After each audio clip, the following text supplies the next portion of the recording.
Se existem motivos pra desanimar, se as nuvens escuras espalham temor, preciso aprender a sorrir e cantar.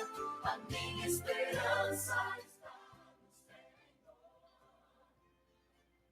Senhor. Olá, olá, muito boa tarde, querido ouvinte da Rádio Mactub FM. Boa tarde para você, nosso querido telespectador, que também nos acompanha pelo YouTube. Meu nome é Jadiel, estamos de volta.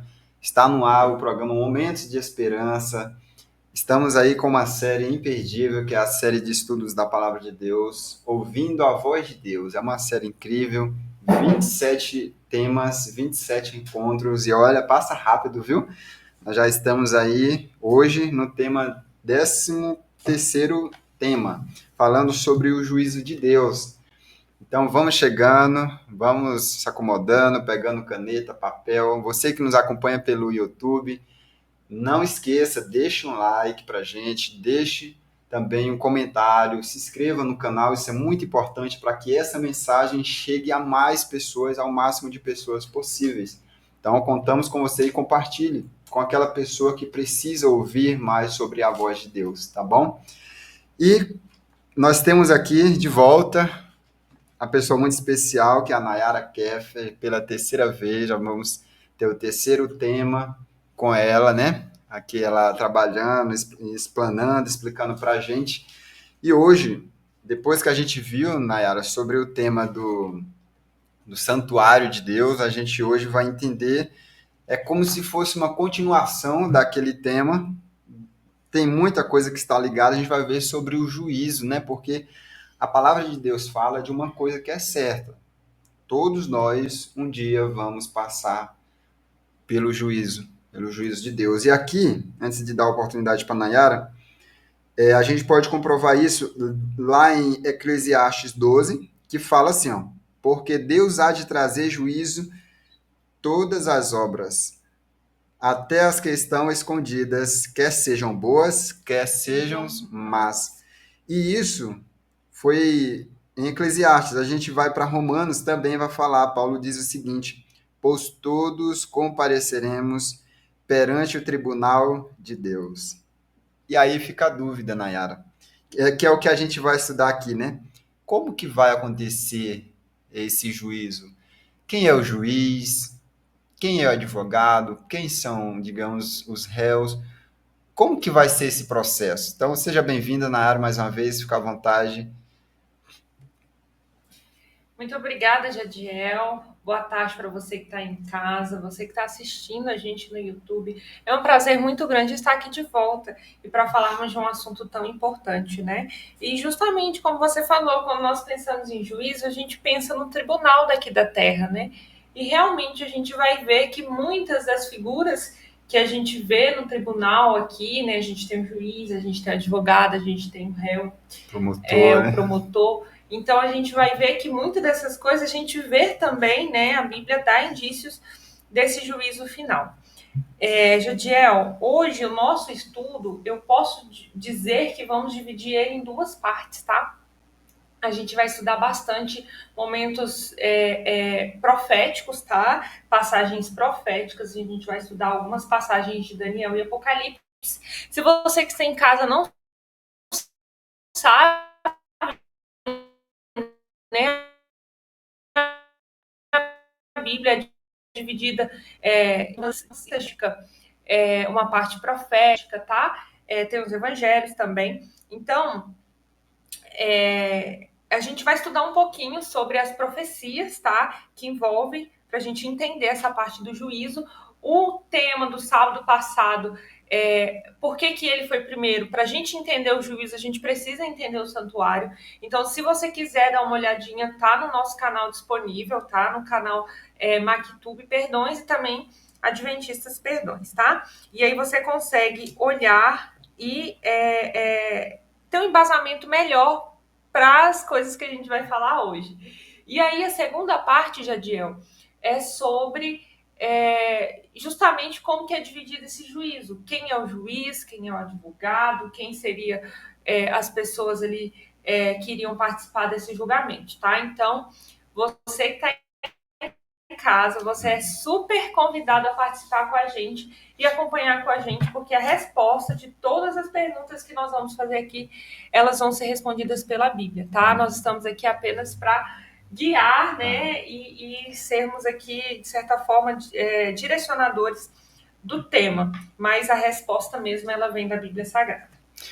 Então, prepare o coração, já prepare as canetas, caderno que você tiver, folha de papel para anotar. Você que está acompanhando também pelo YouTube, você vai ter a imagem, né? A gente vai poder voltar, se o caso quiser, né? Dar uma pausa depois. Enfim, eu convido você que puder orar com a gente para a gente abrir a palavra de Deus, para que a gente possa compreender, convidar o Espírito Santo para falar ao nosso coração. Querido Pai, louvamos o teu nome porque mais uma vez o Senhor concede a cada um de nós este privilégio de estudarmos a tua palavra, Pai. Obrigado porque ela ainda está disponível a cada um de nós e nós podemos aprender mais sobre ti. Por favor, que o teu Espírito Santo, Pai, possa iluminar o nosso coração nesse momento para entendermos as tuas verdades. Todos que estamos aqui, os que estão ouvindo, os que ouvirão depois, todos, Pai, que nós possamos compreender a tua vontade para a nossa vida.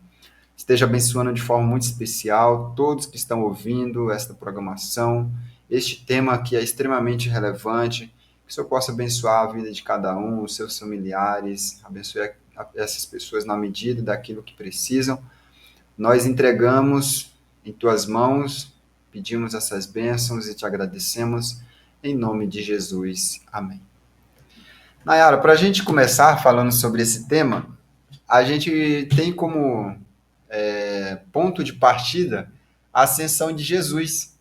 Jesus teve o seu ministério aqui na Terra, depois ressuscitou, né? Depois que morreu, 3 dias depois ele ressuscitou. E passou um tempo com os discípulos, e logo chegou o dia dele subir. Muito bem, e depois que ele subiu, para onde ele foi lá no céu? O que aconteceu a partir do momento que Jesus subiu aos céus? Um texto muito famoso é João 14, né? Que diz que Jesus disse que ele iria preparar a morada para nós. Quando a gente vai para Hebreus 8:1, a gente consegue entender qual é o ministério de Cristo agora no céu, tá? Depois dessa sua ascensão ao céu, que foi a sua pergunta, Jadiel.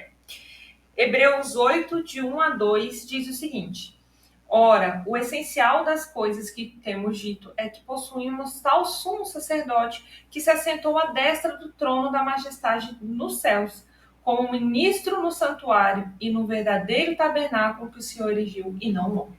Então, na semana passada, nós estudamos sobre o santuário terrestre. A gente viu o sacrifício diário, a gente viu o dia da expiação, a gente viu o papel do sacerdote, do sumo sacerdote, e que todos os dias era preciso ali fazer um sacrifício, tá?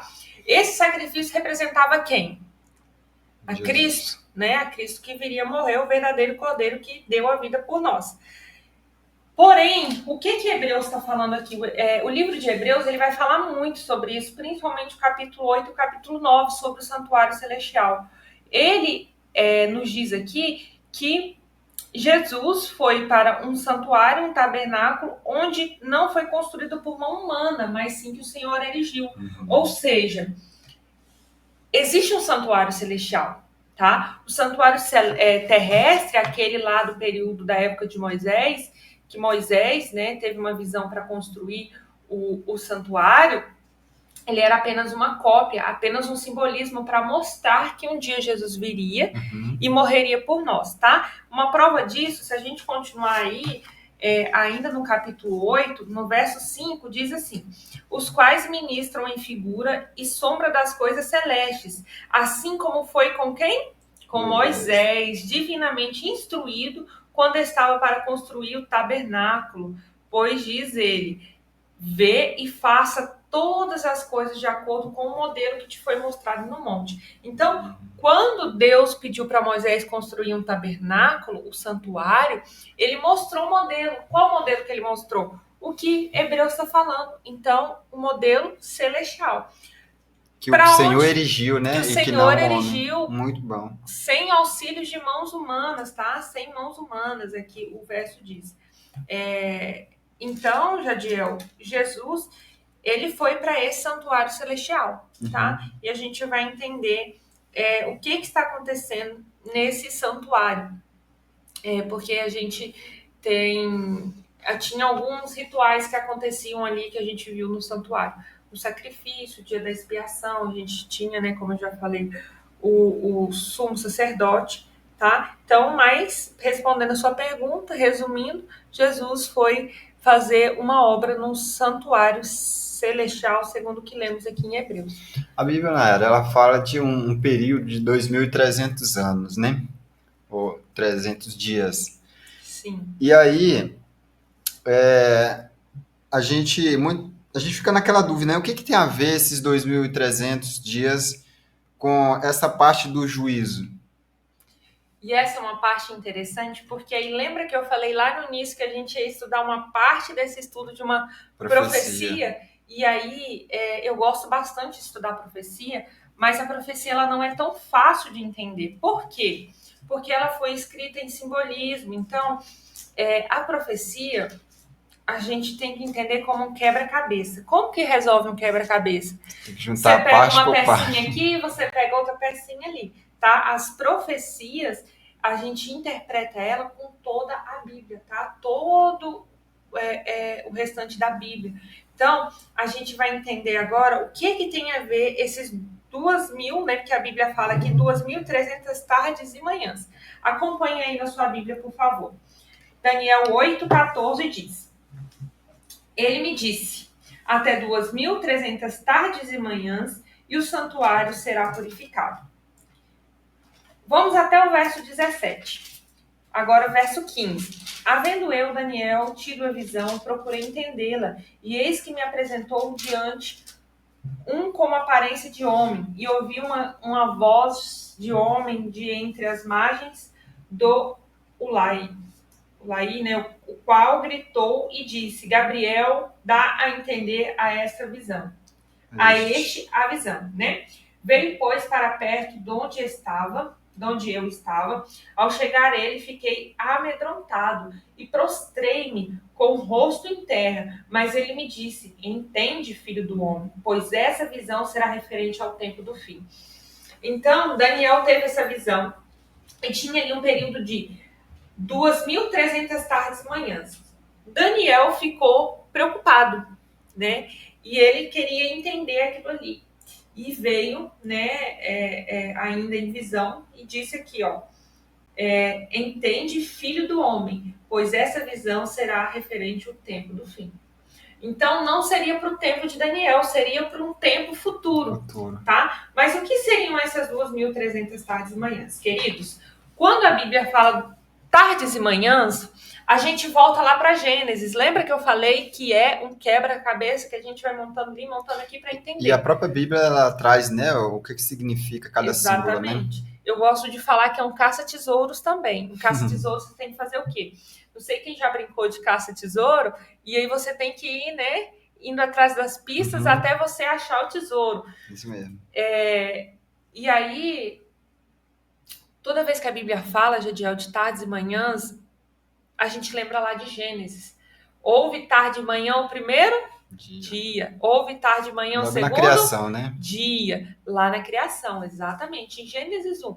Então, quando fala tarde e manhã, o que a Bíblia quer dizer? Um dia. Porém, Jadiel, há uma interpretação. Lembra que eu falei de forma profética? A gente tem muito simbolismo nas profecias, tá? Principalmente Daniel e Apocalipse, que são os principais livros proféticos da Bíblia.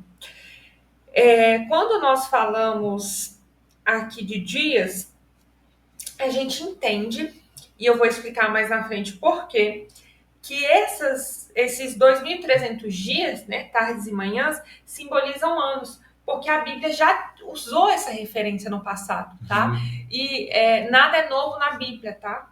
Tudo, em profecia principalmente, tudo já teve uma passagem antes, um acontecimento antes, tá? E aí eu queria deixar essa referência para vocês. Eu vou pedir para o Jadiel abrir em Ezequiel 4, no versículo 7, e eu vou abrir Números 14, no versos 34, para mostrar para vocês o porquê que esses dias, né, tardes e manhãs, simbolizam anos. É 4. Ezequiel 4, verso 7. E eu vou ler Números 14 e 34. Pode ler. Falando sobre o cerco simbólico, né, de Jerusalém, Ezequiel diz o seguinte: 40 dias te dei, cada dia por um ano.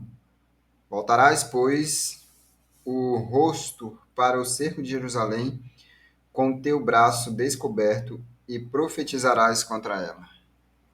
Ok, e Números 14, 34 diz: segundo o número dos dias em que espiaste a terra, 40 dias, cada dia representando um ano. Levarei sobre vós as vossas iniquidades 40 anos e tereis experiência do meu desagrado. Então a gente vê aqui uma simbologia, tá? Entre dia e ano. Quando fala em profecia, né? Quando a gente fala em profecia, tá?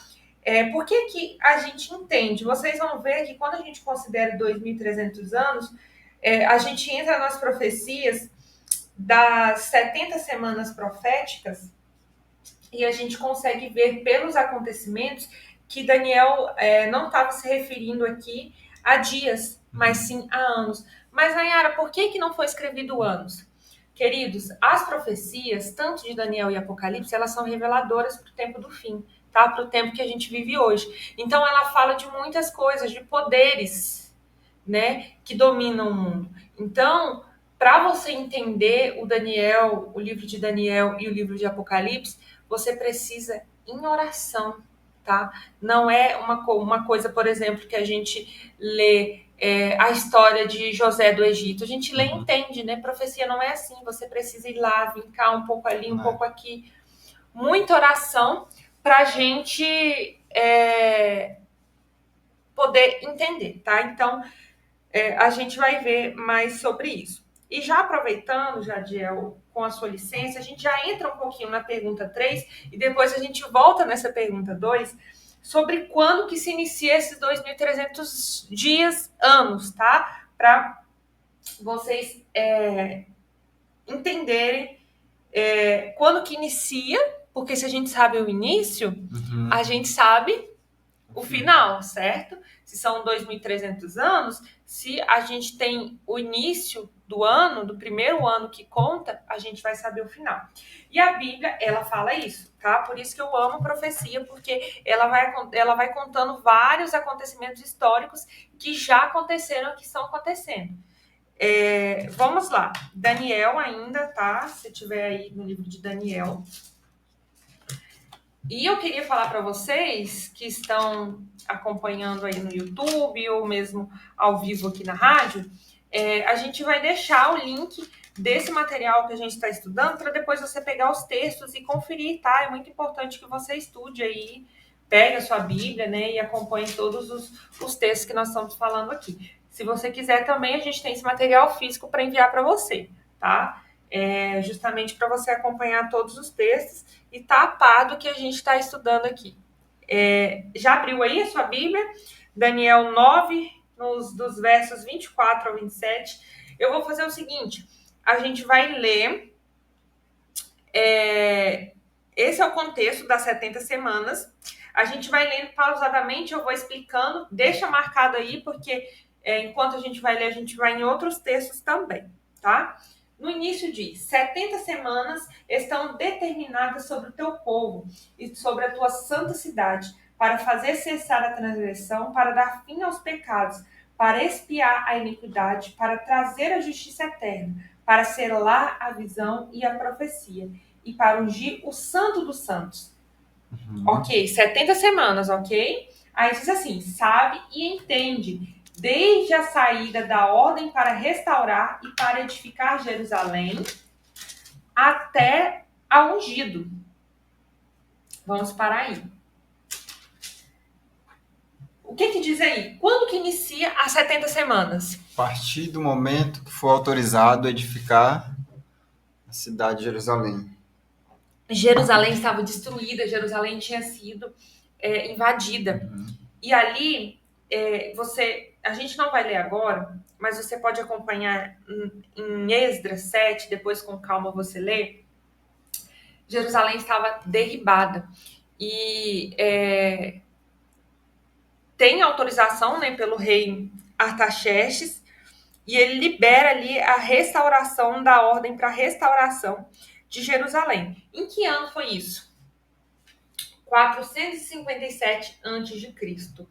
Então, isso aconteceu cerca de 80 anos depois. Apesar de o livro de Esdras estar antes do livro de Daniel, Daniel viveu antes de Esdras, tá? A Bíblia ela não está organizada de forma cronológica. Às vezes a gente tem a tendência de pensar que foi escrito ali de forma cronológica. Mas nesse momento que Daniel escreveu, isso aconteceu cerca de mais ou menos 80 anos depois, tá? Então, no ano 457, você consegue ver tudo o que aconteceu e essa ordem para edificar, para restaurar Jerusalém em Esdras 7, tá? Lá tem a carta de liberação, bem interessante para você ler. A gente não vai ler agora porque realmente a gente não tem esse tempo aqui, porque o capítulo é bem grande, tá? Então, as 70 semanas. Essas semanas foram determinadas, Jadiel, para que houvesse uma restauração de Jerusalém, não só uma restauração do templo e dos muros ali de Jerusalém, mas uma restauração espiritual, tá? Para que eles se voltassem para Deus. Deus tinha um povo escolhido e era os filhos de Abraão, né? Os filhos de Isaac, de Israel, o povo de Israel, tão conhecido povo de Israel, os judeus. Então, foi determinado 70 semanas para que esse povo se arrependesse. Essas 70 semanas, por isso que eu falo que a gente pode entender como dia, se a gente pega 70 semanas, quantas, Jadiel? Vamos ver se você tá bom de matemática. Quantos dias tem em uma semana? 7. 7 dias. Então, se eu tenho 70 semanas, 70 vezes 7, nós temos 490 anos que seriam ali de chance para restauração de Jerusalém, não só uma restauração física ali, né, do templo, mas também uma restauração espiritual. Esse final das 70 semanas dá bem no ano 34 depois de Cristo, que foi a morte de Estevão. Quando Estevão morre, apedrejado, né, e é uma história muito bonita também, que a gente acompanha ali no livro de Atos, ele morre louvando o nome de Deus e antes disso ele faz um discurso de tudo o que aconteceu e das chances que Deus estava dando ali para o povo, para as oportunidades, mas eles não se arrependeram e mataram Estevão. A partir dali, finaliza-se as 70 semanas. E logo depois da morte de Estevão, vem Paulo, né? Saulo, e ele começa a pregar para os gentios, tá? E ali abre-se também a oportunidade para os gentios. Então, por isso, essa é a profecia das 70 semanas, e a gente já volta a entender ela agora no verso, porque tá? Essas 70 semanas são divididas. Ainda no verso 25, eu tinha parado, né, na palavra ungido aí agora ao príncipe. Agora 7 semanas e 72 semanas. Perdão, e 62 semanas. Essas 7 semanas, tá? Então, dentro das 70 semanas, 7 semanas, que seriam 49 anos, convertendo, tá? 7 vezes 7, 49 anos, que seria o prazo da restauração ali do templo e da cidade de Jerusalém. Isso terminou no ano de 408.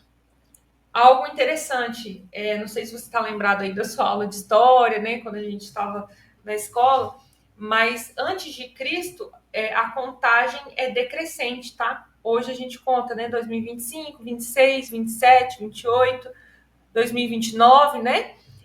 Quando a gente fala que antes de Cristo, a contagem é decrescente, tá? Aí vai 2025, 2024, 2023, tá? É importante. É importante se você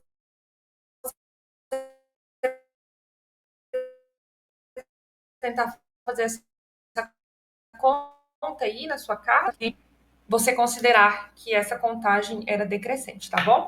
E aí, esses anos começaram, né, nos 70 semanas, no ano de 457, que foi a restauração, a ordem de restauração, terminou depois de 49 anos, ou seja, depois das 7 semanas que a gente leu aqui no verso 25, no ano 408.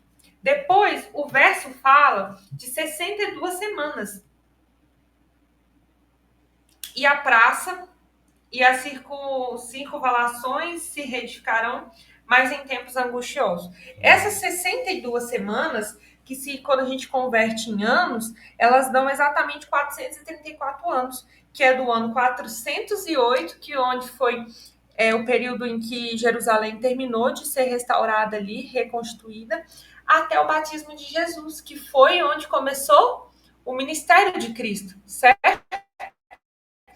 Então, dá certinho esse período de 434 anos convertidos em semanas, 62 semanas, tá? Então, por isso que a gente entende que essas semanas, dias, na verdade, são anos, tá? A gente precisa usar essa coisa que a gente viu, essa formulazinha que a gente viu em Números em Ezequiel, que a gente leu anteriormente. Ainda continuando, no verso 26 diz: depois das 72 semanas será morto, ungido, e já não estará. E o povo de um príncipe que há de vir destruirá a cidade e o santuário. E o seu fim será no dilúvio, e até o fim haverá guerras, desolações são determinadas. Ele fará firme aliança com muitos por uma semana. Então, depois a gente parou aí nas 62 semanas, no batismo de Jesus, certo? No ano 27 depois de Cristo. No batismo de Jesus. Então, depois do batismo de Jesus, seriam mais uma semana. Uma semana são quantos anos? Vamos ver se vocês estão afiados. Quantos anos, Gidiel? 7 anos, certo? Vamos lá. Uma semana tem quantos dias? 7 dias. Então, uma semana, 7 anos, tá? Então, do ano 27 depois de Cristo, aí fala, né? Até o ano 34, que foi a morte de Estevão, que conclui aí as 70 semanas, a gente tem o verso 27 aí, ó, que a gente leu. E fará firme aliança com muitos por uma semana. E na metade da semana é o quê? Quantos dias? 7 dividido por 2 é quanto? 3,5. 3,5. Quanto tempo foi o ministério de Cristo? Isso mesmo. 3 anos e meio, certo? Então, no ano 31 depois de Cristo, depois de 3 anos e meio de ministério, Jesus é crucificado, cumprindo aqui a profecia do meio da semana. Aí diz aqui, ó, fará cessar o sacrifício e a oferta de manjares. Por que fará cessar o sacrifício? Cristo morreu na cruz, não precisa mais o cordeiro, cessa o sacrifício. Essa parte do santuário está completa, não precisa mais de sacrifício, porque Jesus morreu, por isso que cessou o sacrifício. Sobre a asa das abominações virá o Salvador, até que a destruição que está determinada se derrame sobre ele. Tá? É complexo, é profético, e aí a gente volta lá nas 2.300 tardes e manhãs, porque agora a gente acabou de entender a profecia das 70 semanas. Eu sei que é muita coisa, mas esse estudo tá gravado no YouTube, você vai poder assistir novamente para você entender e acompanhar aí na sua Bíblia. Considerando isso, que os 2.300 anos que a gente falou iniciou no ano de 457, com a edificação, a reconstrução, a ordem de reconstrução de Jerusalém, a gente conta desse ano, os 2.300 anos, a gente chega na data de 1844. 1844 aconteceu um grande movimento espiritual. E antes de contar isso para vocês, eu gostaria de pedir para o Jadiel ler Apocalipse 10. Vamos lá para Apocalipse 10, tá? Você pode até deixar aberto aí na sua Bíblia, que a gente já volta em Daniel. Jadiel, lê para nós 10, de 8 a 11 aí, por favor. A voz que ouvi, vinda do céu, estava de novo falando comigo e dizendo: vai e toma o livro que se acha aberto na mão do anjo, em pé sobre o mar e sobre a terra. Fui, pois, ao anjo, dizendo-lhe: que me desse o livrinho. Ele então me falou: toma-o e devora-o. Certamente ele será amargo ao teu estômago, mas na tua boca doce como mel. Tomei o livrinho da mão do anjo e o devorei. Na minha boca era doce como mel. Quando, porém, o comi, o meu estômago ficou amargo. O 11 também, por favor. Então me disse: é necessário que ainda profetizes a respeito de muitos povos, nações, línguas e reis. Vou explicar para vocês que estão em casa o que aconteceu aqui, nesses versos. O anjo disse para João: João, come esse livrinho. Era doce na boca, mas amargo no estômago. Que comida é essa que é doce na boca e amargo no estômago? A gente está falando de profecia. Isso aqui foi um acontecimento histórico. A Bíblia relata vários acontecimentos históricos. A gente só precisa, em sabedoria e em oração, estudar para entender de qual exatamente a Bíblia está falando. Em 1844, um certo grupo de pessoas estudando a Bíblia, lendo esse verso que a gente leu aí de Daniel 8,14, vamos voltar lá, ele é muito importante para a gente entender o juízo. Daniel 8,14 diz: até 2.300 tardes e manhãs o santuário será purificado. Que santuário é esse? Esse grupo de pessoas leu esse verso e falou: como assim 2.300 tardes e manhãs e o santuário será purificado? Que santuário é esse? E aí eles chegaram, né, nessa interpretação que a gente chegou aqui das 70 semanas, né, que começa ali no ano 457, chegaram à data de 1844. O que eles falaram? Jesus vai voltar nesse ano, em 1844. Eles marcaram data para a volta de Cristo. Mas isso é certo? Eles entenderam que o santuário se referia à terra, né? Que Jesus ia santuário voltar, seria a terra, ia exatamente. purificar, então com fogo seria purificado o santuário, que na interpretação daquele povo que viveu ali próximo daquela data de 844, né? Que viveram ali antes, e Sim. no período, né? Que eles não morreram logo com esse dia. Sim. Então, por isso tem-se essa data, porque eles entenderam que Jesus ia voltar e a terra seria purificada, né? E aí, queridos, tem uma passagem muito importante que diz que a gente não pode marcar dia e nem hora para a volta de Cristo. Porém, foi um movimento profético que eles fizeram e eles estudaram em busca de entender essa purificação do santuário, tá? Muitas pessoas, esse movimento cresceu muito, muitas pessoas se arrependeram e começaram a participar desse movimento, tá? Porque Jesus ia voltar. E muito se foi pregado disso. Porém, chegou em 1844, no dia e a hora que eles tinham marcado, Jesus não voltou. E aí vem aquilo que a gente leu, aquele livrinho que João colocou na boca e era doce, porque falar que Jesus estava voltando era muito doce, porque Uma mensagem muito linda, né? É uma mensagem muito linda, o sofrimento ia acabar, só que Jesus não voltou e foi amargo no estômago. E qual foi a ordem aqui para João? Ainda precisava pregar mais, ainda precisava falar mais para outros povos, outras nações e línguas. Então, o grande desapontamento que aconteceu.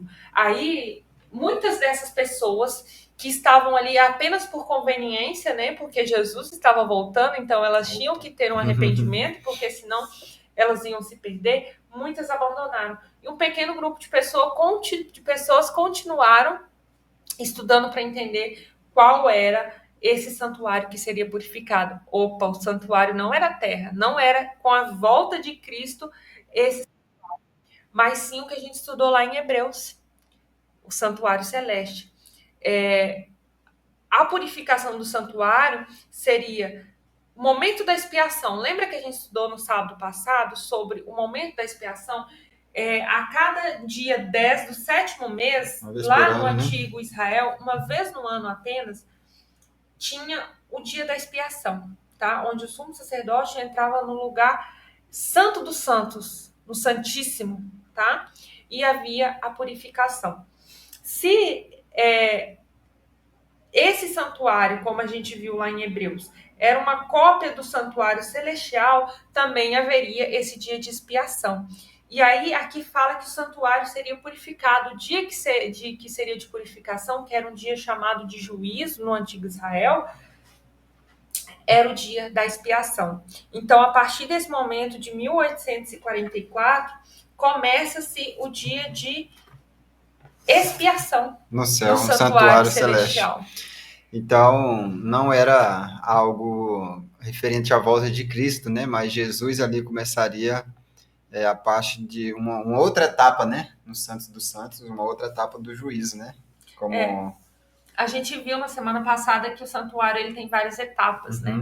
E aí essa seria a etapa. E é muito lindo, eu acho isso muito lindo, porque Deus deixou revelado, claro que não é fácil, né? Não é lendo a primeira vez que a gente entende. Mas quando a gente estuda os acontecimentos históricos, tudo se encaixa, como eu expliquei aqui para vocês. As 70 semanas, a gente vê que precisamente até a morte de Estevão, aí vem meio dessas 70 semanas outras profecias onde Jesus seria morto, então tudo bate. E aí a gente pega os 2.300 anos, também fazem sentido, né? A gente entende como um todo e entende que essa seria a purificação do santuário. E aqui a gente encerra, de certa forma, essa parte profética, tá? Que seria do santuário e o que Daniel falou ali, dessa purificação do santuário e das profecias das 70 semanas. E a gente entra agora, Jadiel, no julgamento em si. Quem vai ser julgado, quem vai comandar esse julgamento, o que vai acontecer, se ele é feito, né, em quantas fases que é feito, se é só em um momento, uma instância, né, como a gente tem aqui, a gente tem várias instâncias. Como que é, né? Essa que a gente fecha a parte profética e entra agora nesse segundo bloco. Para você que está em casa nos acompanhando, você ficou com dúvida, você pode acompanhar a série completa, inclusive o tema passado, do sábado passado, que é o tema de número 12, falando sobre o santuário. Porque você compreendendo como funcionava todo o processo dentro do santuário, você vai entender melhor essa parte do juízo. Está gravado no canal Perdões, Mactube Perdões e Adventistas Perdões. Você pode ir nesses canais que vai estar gravado lá a série Ouvindo a Voz de Deus, tá bom? E não esqueça, deixe o seu comentário. Se tiver uma dúvida, pode deixar lá também que a gente vai estar respondendo. Se quiser entrar em contato conosco, nós temos o número 9191 2486 2886 9191 2886. Mande um WhatsApp para a gente que a gente vai estar tirando as suas dúvidas, caso você queira. E a gente pode estar levando também para você, de forma gratuita, esse guia de estudo, para que você tenha acesso a todos esses textos, a todo o contexto, para você entender da melhor forma possível esse tema, que ele é extremamente importante para todos nós, tá bom? Então, continuando, Nayara, agora a gente vai entender melhor esse processo de julgamento, né? Jesus, ele tem um papel muito importante. E qual é o papel de Jesus nesse julgamento? Para começar, né, um dos papéis. A gente vê vários momentos de Jesus nesse julgamento, tá? Um deles a gente vai ver em João 5:22, que diz: e o Pai ninguém julga, mas o Filho confiou todo o julgamento. Então, Jesus vai ser o quê? Nosso juiz, tá? Primeiro papel de Jesus. Então, ele trabalha aí como juiz nesse tribunal. Daniel 7:9 também traz um texto que eu vou ler aqui com vocês, coisa rápida. Daniel 7:9 e 10 diz: Continuei olhando até que foram postos os tronos e os anciões de dias se assentou, e o ancião de dias se assentou. Suas vestes eram branco como a neve, e os cabelos da cabeça como a pura lã. E o seu trono eram chamas de fogo, e suas rodas eram fogo ardente. Um rio de fogo manava e saía diante dele, milhares de milhares o serviam, e miríades de miríades estavam diante dele. E aqui vem a parte essencial, né? Assentou-se o tribunal e abriram-se os livros. Então, ou seja, o julgamento iniciado, como a Nayara já leu lá em João, diz que Jesus era quem estaria julgando todos, né? Então, esse aí, a parte inicial assim, desse processo de julgamento que a gente entende. E, além de juiz, qual é outra função que Jesus desempenha, Nayara? 1 João 2,1 diz: Filhinhos meus, estas coisas vos escrevo para que não pequeis. Se todavia alguém pecar, temos um advogado junto ao Pai, Jesus Cristo justo. Olha que coisa mais linda. Nós temos um advogado, Jesus é nosso advogado. Então, além de ser juiz, ele é aquele que nos defende, tá? Advogado.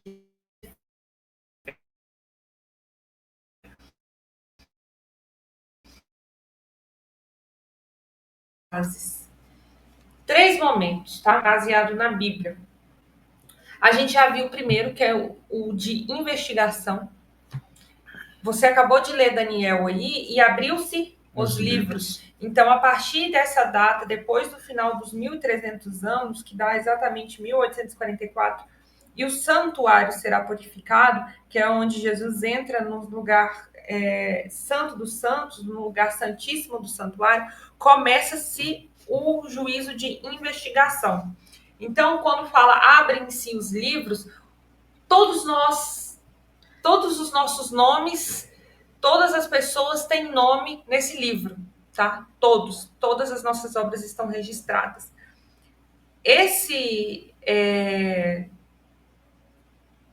Essa fase do juízo, que é chamado de juízo investigativo, é justamente feito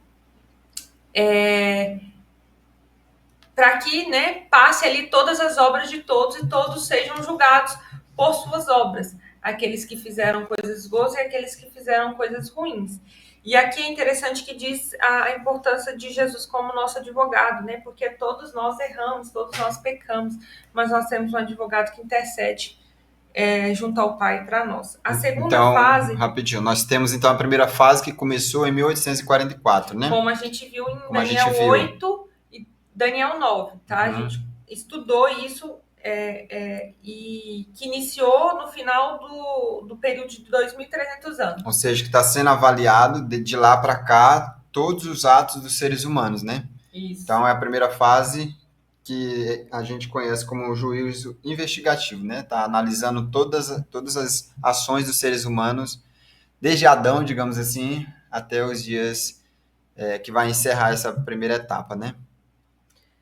A segunda fase, você que está aí na sua casa, é o juízo de comprovação. A gente já estudou isso, mas a gente vai refrescar a sua memória. Esse período de comprovação vai acontecer durante os 1.000 anos. Lembra do milênio? A gente estudou sobre o milênio. Jadiel, lê aí para nós de forma rápida Apocalipse 20, verso 4. Para a gente só mostrar, né, a referência na Bíblia, porque não adianta a gente falar, a gente precisa Apocalipse mostrar 20, aí para vocês.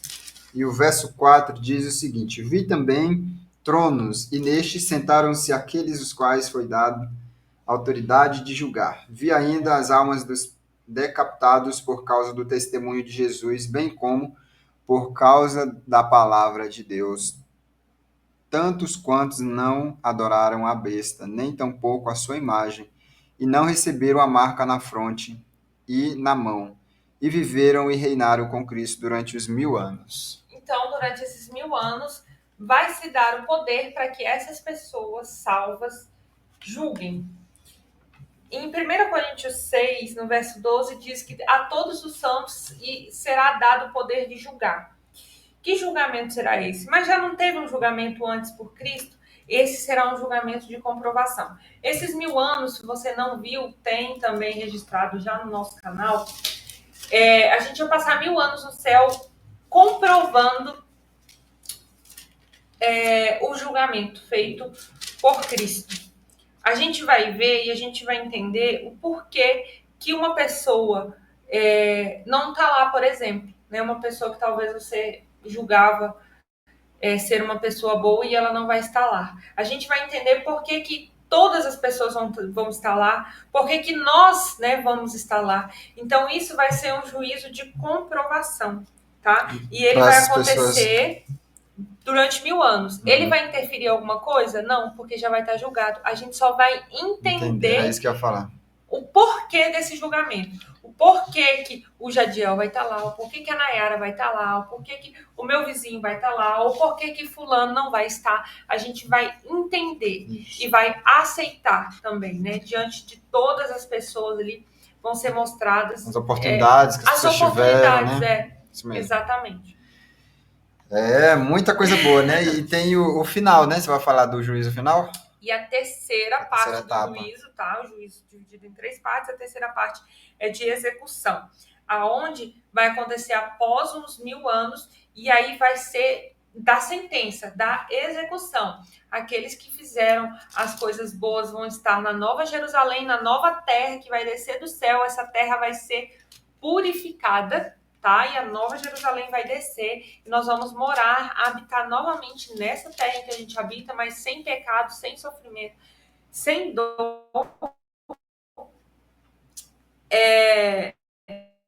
E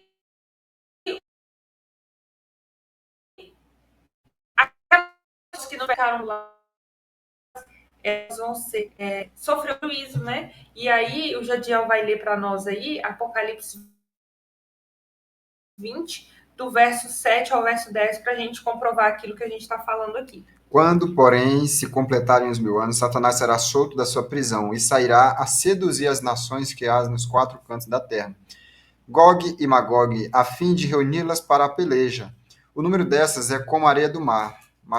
Marcharam então pela superfície da terra e sitiaram o acampamento dos santos e a cidade querida. Desceu, porém, fogo do céu e os consumiu.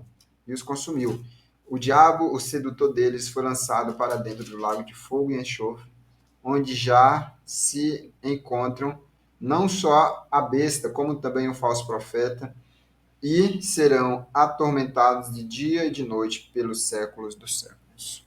Então, aqui a gente vê o juízo de execução, tá? A gente viu aí as 3 fases: investigação, comprovação e execução. Se você ficou perdido aí nos textos, a gente vai disponibilizar esse material no link do vídeo, tá? Do YouTube, lá na descrição, a gente vai colocar esse material para você. A gente consegue estar enviando para você também, tá? Então, Jadiel, a gente viu as fases, né? Do juízo. Do juízo. Muito bem. E o que Deus vai julgar, Nayara? Porque vai ter um juízo, né? E sempre tem alguma coisa para julgar. O que vai ser julgado? Eclesiastes, você já citou aqui no início, né? Versos 12, 14 diz: porque Deus há de trazer a juízo todas as obras, quer estejam escondidas, quer sejam boas, quer sejam más. Então, queridos, nada que nós façamos, nada fica escondido.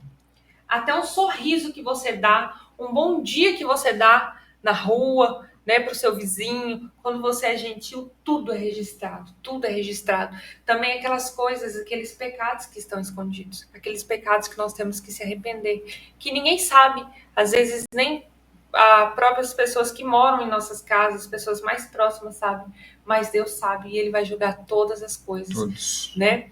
Quer sejam boas, quer sejam más, e por mais que estejam escondidas aí no fundo do seu coração, as coisas vão ser julgadas, tá?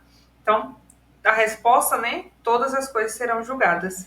E como que vai ser julgado isso? De que modo, Nayara?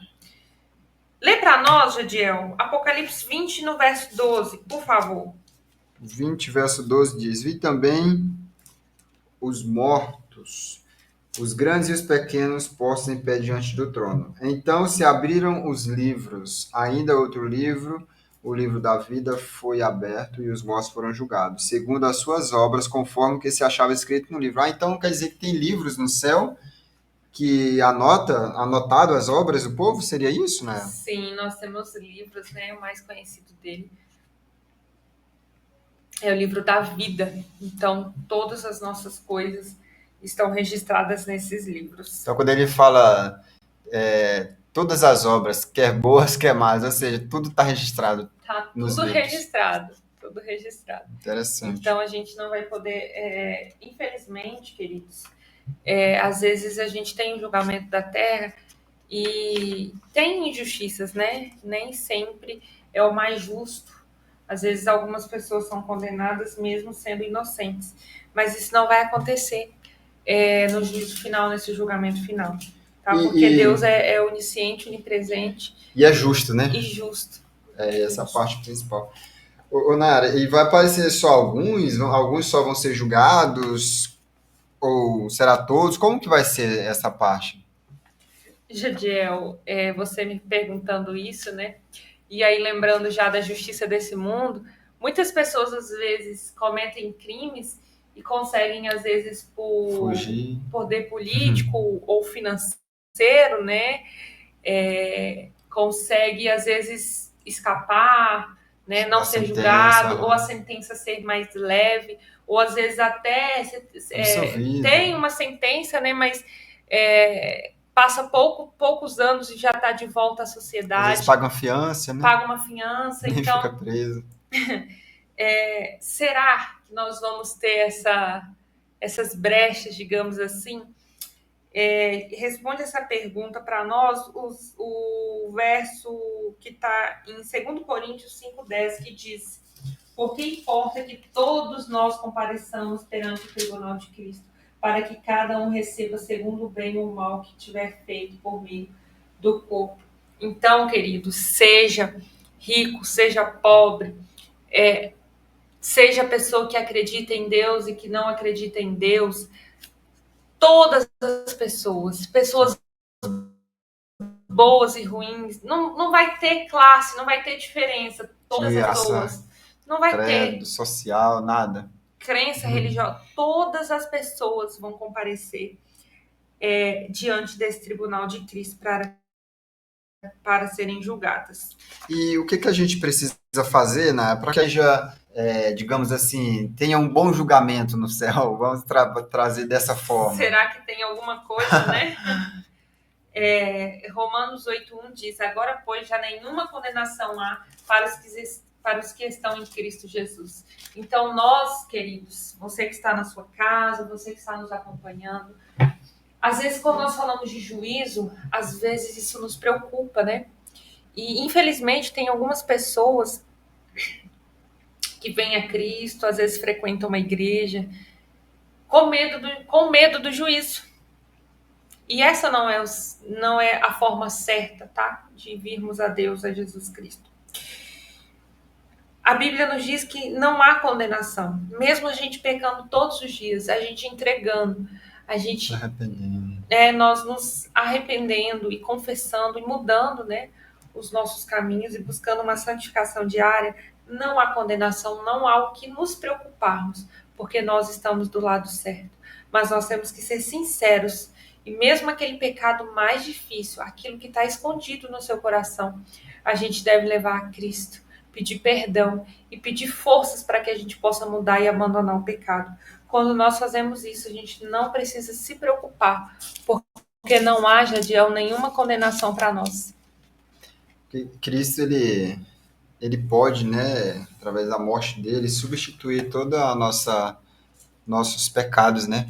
Então, por isso que fala para aqueles que estão em Cristo, ou seja, a graça de Cristo, ela é o suficiente para cobrir multidões de pecados. Amém? A gente já estudou, né, sobre a importância da graça, né, e como que ela nos salva. Nara, para uma pessoa ser julgada, ela precisa saber o que é um certo, o que é um errado, né? O que deveria fazer, o que não deveria. Não tem como pegar e julgar uma pessoa sem que antes tenha uma lei, algo que estivesse estabelecido aquilo, né? E com relação a esse juízo de Deus, qual é a base que vai ser usada para julgar as pessoas? Eu fico pensando, sabe, Jadiel, se hoje, no Tribunal da Terra, né? Se hoje, no nosso país aqui, a gente não tivesse nenhuma lei, tudo fosse livre, tudo fosse liberado, como que seria, né? Seria um caos, né? as leis de trânsito, será que a gente teria um trânsito parecido com o trânsito da Índia, né? Se a gente não tivesse regra. Quando alguém é levado a juízo aqui na nossa terra, no nosso país, ao tribunal, ela é julgada por uma lei, porque não tem como ela sofrer uma condenação se não tiver uma lei, se ela não tiver transgredido uma lei, tá? Por exemplo, suicídio, né? Suicídio não, perdão, assassinato. Não. A pessoa assassinou alguém, às vezes em legítima defesa, não sei. Mas tem uma lei que proíbe isso, né? Que não pode matar, tá? Então, ela só vai poder ser julgada, ela só vai poder ser condenada, ou ela só vai poder ser absolvida se tiver uma lei que protege ela, tá? Então, a gente precisa de algo para não julgar.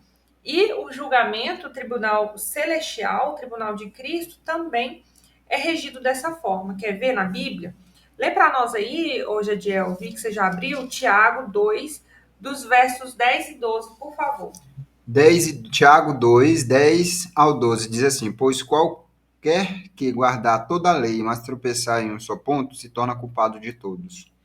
Porquanto aquele que disse, não adulterarás, também ordenou, não matarás. Ora, se não adulteras, porém matas, vens a ser transgressor da lei. Falai de tal maneira e de tal maneira procedei, como aqueles que hão de ser julgados pela lei da liberdade. Então, tem uma lei, né? Uma A lei. lei da liberdade. Então, não tem como, queridos, a gente falar de juízo sem falar de lei. Porque se não tem lei, se não tem regra, como que vai haver condenação, tá? E aí, Tiago deixou muito claro isso. E eu quero voltar lá em Eclesiastes, no capítulo 12, a gente vai ler novamente o texto que já foi lido. Na verdade, a gente vai ler agora o 13 e o 14, que diz: de tudo que se tem ouvido, a suma é: teme a Deus e guarda os seus mandamentos, porque isso é o dever de todo homem, porque Deus há de trazer juízo todas as obras, até as que estão escondidas, quer sejam boas, quer sejam más. Então, para trazer em juízo, a gente precisa o quê? Ter uma lei, ter um fundamento, um mandamento, tá? Porque senão a gente, se a gente não tem, por exemplo, uma lei de trânsito, não adianta eu falar que se furar o sinal vermelho é errado, porque não tem uma lei, não tem algo escrito. Como que eu vou condenar uma pessoa que furou o sinal vermelho e atropelou alguém? Não tem como. Agora, quando eu tenho uma lei, sim, tem como eu falar, olha, você está errado, né? Você, por exemplo, não pode dirigir alcoolizado. Por quê? Não pode? Porque tem uma lei, tá? Então, o Tribunal Celestial também é regido dessa forma. É interessante, né? Que inclusive tem uma parte das leis nossas brasileiras que fala que o cidadão ele pode fazer tudo, ele é livre de fazer tudo que a lei não proibir, né? Exatamente, Constituição Federal, né? Então, o que está lá que está proibindo já está expresso. Como você falou no trânsito, não pode dirigir embriagado. Por quê? Porque está lá.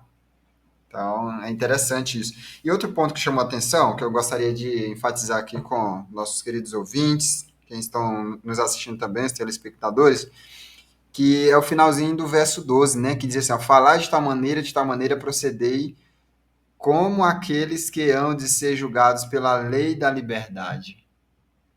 Aí, Nayara, essa parte parece que dá um bug no sistema, assim, mas como assim, lei da liberdade? Geralmente as pessoas têm a lei como algo que restringe, que proíbe, mas é o não pode isso, não pode aquilo. Porém, quando a pessoa obedece às leis, ela está sendo amparada, protegida. Né? Ela não vai cair em erros que vão trazer consequências ruins para ela. Entende? Por isso que o texto ele é muito claro em dizer que as pessoas serão alcançadas pela lei da liberdade. Ou seja, quem obedece à lei está sendo liberto. E a gente volta às leis de trânsito, porque às vezes realmente a gente pode achar algumas, né, chatas, digamos assim. Mas a gente precisa cumprir porque realmente é uma proteção. Quando fala que a gente não pode passar de 80 por hora, que a gente não pode avançar o sinal vermelho, né? Então, é uma proteção para a nossa vida. Muito bom. Né? E a Bíblia também traz vários fundamentos, mandamentos, que nos traz vida, tá? A lei nunca vem para nos restringir. Ela vem para nos proteger. E a lei é a palavra de Deus como um todo, né? Os mandamentos e toda a palavra de Deus. A gente entende que tudo isso aqui é inspirado por Deus. E o que ele orientar aqui, pelo menos assim nós entendemos como adventistas do sétimo dia, como a gente viu lá no primeiro episódio, né? Você pode ver. Toda a palavra, ela é útil. Ela é inspirada por Deus. Ela é útil para ensino, para correção, compreensão. Ou seja, quando nós falamos dessa lei, a gente está se referindo a toda a palavra de Deus, que a gente busca obedecer. E eu pergunto a você, você quer ser obediente a Deus? Você quer ser liberto por essa lei da liberdade? Você quer que Jesus seja o seu advogado pessoal? Você aceita ele como seu salvador? Se você deseja isso, eu convido você nesse momento a fechar os seus olhos. E eu convido a Nayara para fazer uma oração final por você, por esse compromisso que você está tomando com Deus e não conosco, não é comigo, não é com a Nayara, mas com Deus, tá bom? Vamos fechar os olhos se você puder e vamos falar com Deus.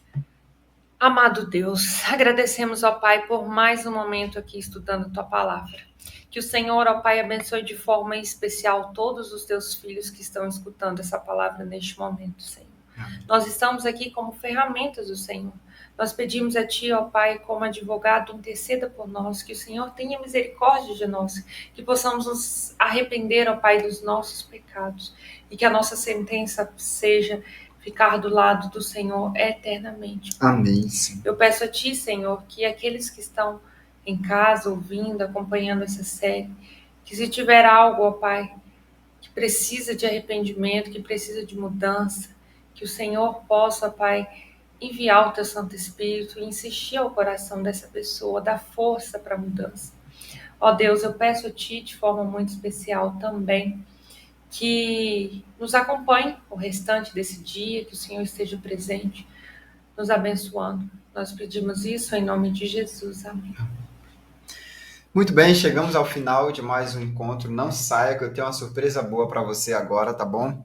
Mas antes disso, queremos agradecer a nossa convidada especial, Nayara, por mais uma participação muito especial aqui. Nós estamos muito felizes, gratos por isso. As portas estão abertas, Nayara, para voltar mais vezes. Que Deus possa abençoá-la muitíssimo, tá bom? Amém, muito obrigada. Tchauzinho, gente. Pessoal, você que ficou até aqui, eu quero deixar um recado.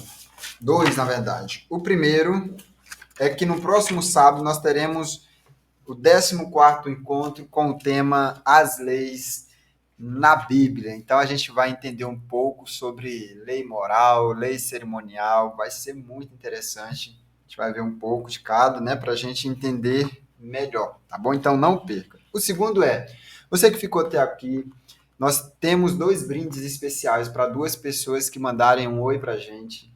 Nós temos ele aqui guardadinho no cantinho. Você manda um oi, eu quero, no número 9191-2886. Mande um WhatsApp nesse número que a gente vai estar levando para você agora. Se você mora aqui em Perdões, a gente vai estar levando para você pessoalmente, para que você tenha esse presente muito especial. É simples, mas é muito especial aqui da nossa produção. Tá bom?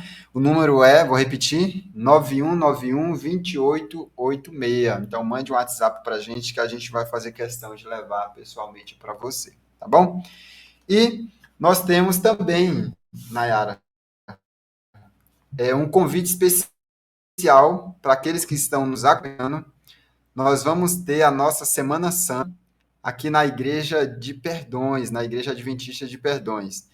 E aqui eu vou falar para vocês quando que vai começar, tá bom? Nós teremos o início aqui no dia 13, vai ser no domingo, na Igreja Adventista.